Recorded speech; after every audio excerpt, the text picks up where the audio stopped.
نہ میں وہابی نہ میں بابی، میں ہوں مسلم علمی کتابی، نہ میں وہابی نہ میں بابی، میں ہوں مسلم علمی کتابی۔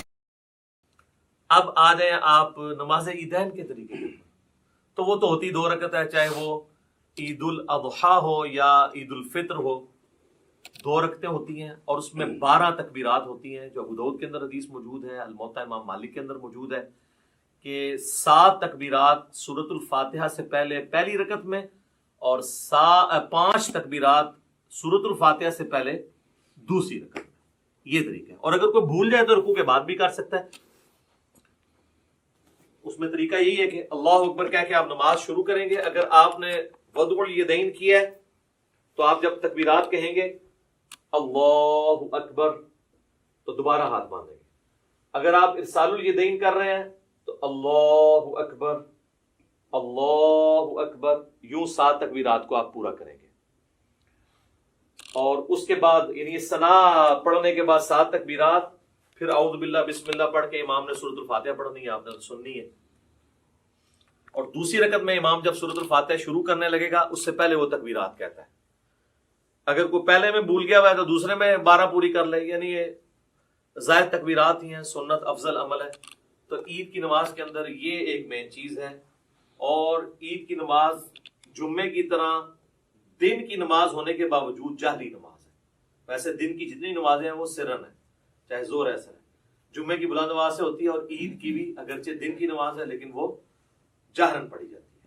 اور دوسرا فرق یہ ہے کہ جمعے میں خطبہ پہلے ہوتا ہے، نماز بعد میں، اور عیدین کے اندر کیا ہوتا ہے؟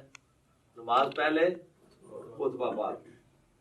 باقی وہ آل امیہ نے پہلے شروع کروا دیا تھا، کیونکہ بعد میں حضرت علی کے اوپر وہ لانتے کرتے تھے، تو ظاہر سامنے تو صحابہ بیٹھے تھے، 5 تکبیروں میں باندھنے۔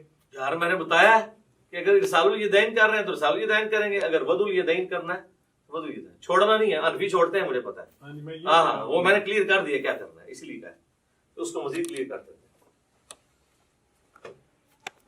تو عید کی نماز کے اندر ہمارے حنفی بھائیوں کے اندر یہ چیز موجود ہے کہ وہ ارسال الیدین کرتے ہیں، اور آخری دفعہ جب وہ تکبیر کہتے ہیں، خیر وہ 12 تکبیریں تو کہتے بھی نہیں، وہ 6 تکبیریں کہتے ہیں، تو اس کو باندھتے ہیں۔ تو ٹھیک ہے یار، کسی بہانے چلو سال بعد یا رفع دین کر رہے ہیں، کرم دو۔ شکر ہے کہ وہ جو گھوڑوں کی دموں والا انہوں نے ایک تماشا لگایا ہوا تھا، اور وہ کہتے تھے وہ بت رکھ کے آتے تھے، وہ ساری چیزیں ختم ہو جاتی ہیں۔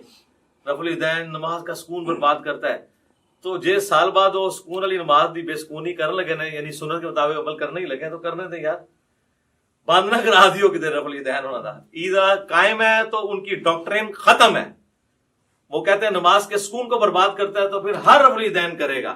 وہ کہتے ہیں بس پہلا ٹھیک ہے، اس کے بعد جو ہے وہ برباد کرتا ہے، تو وہ قنوت وطر والا بھی رفع الیدین کرتے ہیں، ان کو کرنے تھے، ہم بھی کرتے ہیں۔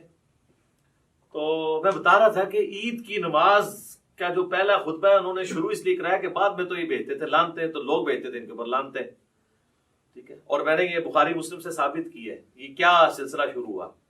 تو کربلا ہر جگہ آئے گی، یہ آپ نے یاد رکھنا ہے، کربلا سے آپ کی جان نہیں چھوٹنی، ٹھیک ہے۔ تو یہ ہو گیا جناب عیدین کا طریقہ، دونوں عید کی نمازوں کا یہی طریقہ ہے، اور نیت سب کے لیے وہی ہے، ذہن میں حاضر کرنی ہے۔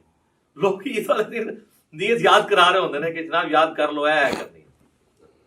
باقی جو عید کی تکبیرات ہیں وہ تو بتانے کی ضرورت نہیں ہے۔ سورۃ الفاتحہ سے پہلے آپ نے ہر دفعہ اللہ اکبر کہنا ہے، ارسال الیدین کر رہے ہیں تو ہاتھ چھوڑ دینے ہیں، اگر وضع الیدین سے نماز پڑھ رہے ہیں تو ہر تکبیر کے بعد آپ نے ہاتھ باندھنے ہیں۔ اور یہ جو 7 تکبیریں جب ہو جائیں گی، پہلی تو نماز سٹارٹ کرنے والی ہے، جو 8ویں تکبیر وہ بن رہی ہوگی جس میں آپ نے سورہ فاتحہ شروع کرنی ہے، کیونکہ 7 پہلی میں جو ہیں وہ زائد ہیں اور 5 دوسری کے اندر زائد ہیں۔ اور یہاں پہ میں آپ کو ضمن بتا دوں، جو ائمہ حضرات ہیں نا، ان کی ذمہ داری ہے کہ وہ تکبیرات زیادہ لمبی نہ کہا کریں، کیونکہ پیچھے مقتدی پہلے ہی اللہ اکبر کہہ دیتے ہیں، اور اگر تکبیر تحریمہ والا اللہ اکبر مقتدی نے امام سے پہلے کہہ لیا، اس کی نماز سٹارٹ ہی نہیں ہوگی، کیونکہ امام سے آگے نکل گیا نا۔ درمیان والی جو انتقال والی تکبیرات ہیں وہ تو آگے پیچھے ہو سکتی ہیں اس میں، لیکن پہلی تکبیر اگر امام سے پہلے، اب کئی امام جنازے میں، عیدین میں، عام نمازوں میں تو نہیں، زیادہ جنازے میں ہوتا ہے، وہ کرتے ہیں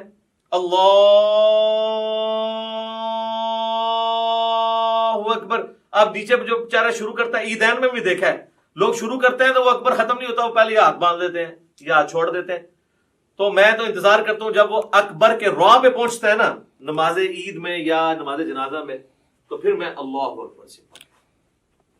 تو یہ آپ ٹرین کریں تو بہتر یہ کہ آپ مختصر اس کو کریں، اتنا لمبا نہ کریں کہ پیچھے لوگوں کے سانس ٹوٹ جائیں، یا ان کو ایجوکیٹ کریں. اتنا لمبا کرنے کی ضرورت کیا ہے؟ یہ تو ضرورت تھی اس وقت جب سپیکر نہیں تھے تو پیچھے تک آواز پہنچانے کے لیے کہ چلو آ ہی جائے کسی کو آواز. تو اب تو ضرورت نہیں ہے. اللہ اکبر سپیکر میں اتنے ماشاءاللہ موجود ہے. اور کوئی چیز اس حوالے سے جو اس کے پوسچرز طریقے کے اعتبار سے آ رہی ہو؟ جی سنت ہے. جنازے میں بھی ہر تکبیر کے اوپر رفع الیدین کرنا، یہ بھی سنت ہے. نماز عیدین میں بھی ہر تکبیر کے اوپر رفع الیدین کرنا سنت ہے. ابو داؤد میں واضح حدیث ہے، مسند احمد میں موجود ہے. عبداللہ بن عمر کہتے ہیں کہ قیام کی حالت میں نبی علیہ السلام جب بھی تکبیر کہتے تھے تو اپنے ہاتھوں کو بلند کرتے تھے. تو یہ جنرل ہے، ٹھیک ہے. شیخ البانی کا یہ موقف ہے کہ جنازے میں عیدین میں چھوڑ بھی سکتے ہیں، اور یہاں پہ بھی جو البانی صاحب کے فالوور ہیں وہ عید کے خطبے میں کہہ رہے ہوتے ہیں چھوڑ بھی دیتے ہوں. میں خدا دا ناجے حنفی سال بعد کرنے لگے جو وہ بھی چھڑان لگے ہو. کیوں اس طرح کی باتیں بتاتے ہیں جو سند سے ثابت ہی نہیں ہے؟ یہ بالکل غلط ہے. رفع الیدین تو المعجم الکبیر طبرانی پہ ہے کہ رفع الیدین کرنے پہ ہر انگلی کے عوض آپ کو 10 نیکیاں ملتی ہیں. تو اسی لیے تو ہم قنوت وتر سے پہلے بھی رفع الیدین کرتے ہیں تاکہ ہم یہ نیکیاں ضائع نہ کریں. ٹھیک ہے، تو یہ آپ 10 انگلی ہیں تو 10 ضرب 10 کر لیں. تو رفع الیدین کریں جی، وتر میں بھی کریں، عام حالت میں بھی کریں، جتنا آپ کر سکتے ہیں کریں. اب تو اللہ کا فضل ہے کہ رفع الیدین کی ایکسیپٹنس آ گئی ہے. کوئی مسجد ایسی نہیں ہے جہاں پہ آپ کو آمین اونچی کہنے والے رفع الیدین والے نہ ملیں. انقلاب تو آیا ہے نا جی، صدا تو جھوم رہی ہے طرف سے کہ نہ میں وہابی نہ میں بابی، میں ہوں مسلم، علمی کتاب. اللہ کا شکر ہے لوگ کتابوں کے ساتھ جڑ گئے.